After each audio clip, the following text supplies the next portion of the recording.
በርካታ አገልግሎቶችን በአንድ ማዕከል ሊሰጥ ተገልጋዮችን ከእንግልትና ከብልሹ አሰራር ሊታደግ ወደ ስራ የገባው የደቡብ ምዕራብ ኢትዮጵያ ሕዝቦች ክልል መሶብ አንድ ማዕከል በየቀኑ በርካቶችን እያስተናገደ ነው። አገልግሎት ፍለጋ የመጡ ነዋሪዎች በማዕከሉ ጊዜን፣ ጉልበትንና ገንዘብን የሚቆጥብ ቀልጣፋ አገልግሎት እያገኙ ስለመሆኑ ይናገራሉ። የማዕከሉ መስተንግዶ ደስ የሚያሰኝ ስለመሆኑም ይመሰክራሉ።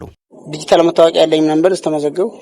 አሁን ተመዝግቤ ይመጣልሃል ነገው የተሳታለ በዛ አማካኝነት አቀባበላቸውም አስተናጋገዳቸውም አሪፍ ነው። እንደዚህ ከሆነ እስካሁን ድረስ ምንም የደረሰኝ እንከንም የለም፣ ምንም ያወከኝም ነገር የለም። አቀባበላቸውም መስተንግዶቸውም ተመዘገብኩ በተመዘገብኩ መሰረት ሊመጣልኝ ነው። ስገባበት ለመጀመሪያዬ ነው፣ ሳየውም ለመጀመሪያዬ ነው።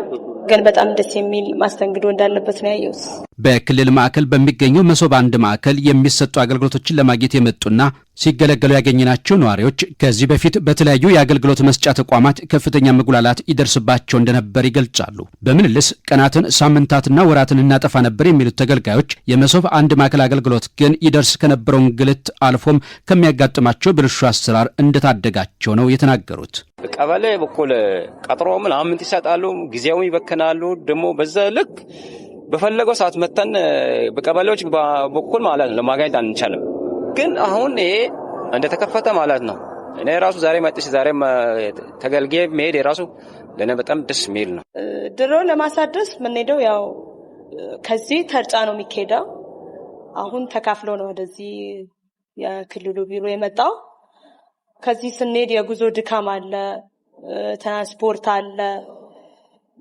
ትንሹም ቢሆን የሰው ሀገር ላይ ሲመሽ ገብቶ ማደሩ ትንሽ ከበድ ይላል። ከፊቱ አሁን በጣም ልዩነት አለ። ማንኛውም በፊት አሁን ሰው ይጉላላል፣ የተለያየ ነገር ትንሽ ግርታ ምናምን አለ። አሁን ግን ኖርማል ነው። ምንም እንደመጣህ መስተንግዶም ሆነ ማንኛውም ነገር የሚያውክ ነገር የለም። የፈለከውን ነገር አስፈጽመህ ይፈጸም ከሆነ ጠይቅም ከሆነ ጥያቄህ በአግባቡ በጠየቀው መሰረት ይመለሳል። በደቡብ ምዕራብ ኢትዮጵያ ሕዝቦች ክልል ቀደም ሲል በመጀመሪያው ዙር ወደ አገልግሎት ከገባው የመሶብ አንድ ማዕከል በተጨማሪ በሁለተኛው ዙር በተለያዩ ከተሞች 5 ማዕከላት በቅርቡ ተመርቀው ወደ ስራ ገብተዋል። ምንም እንኳን ማዕከላቱ ስራ ከጀመሩ አጭር ጊዜ ቢሆንም በርካታ ዜጎች የተለያዩ አገልግሎቶችን በአንድ ማዕከል ማግኘት ችለዋል። እንደ ክልል እስካሁን ድረስ በጥቅል 35074 አካባቢ የሚሆኑ ተገልጋዮች እዚህ ማዕከላችን ላይ መጥተው አገልግሎት ወስደዋል።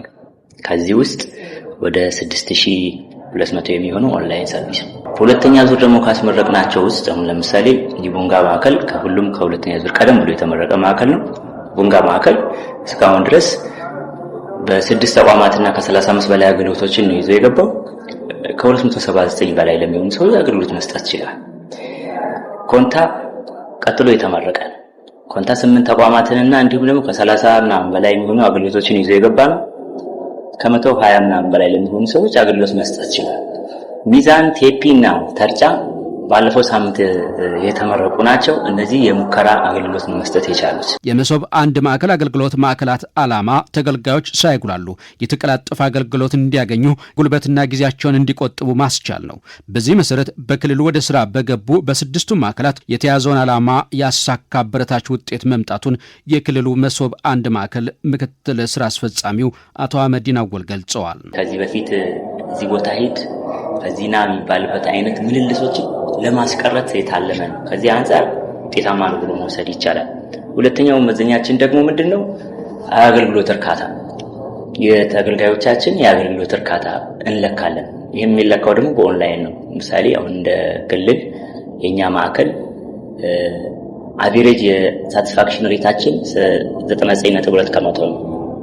ይሄም ደግሞ ትልቅ የሚባል ነው። ወደ ስራ ከገቡት 6 ማዕከላት በተጨማሪ ከሚቀጥለው ዓመት ጀምሮ በተለያዩ አካባቢዎች ተጨማሪ 15 ማዕከላትን ወደ ስራ ለማስገባት እቅድ መያዙ ተገልጿል።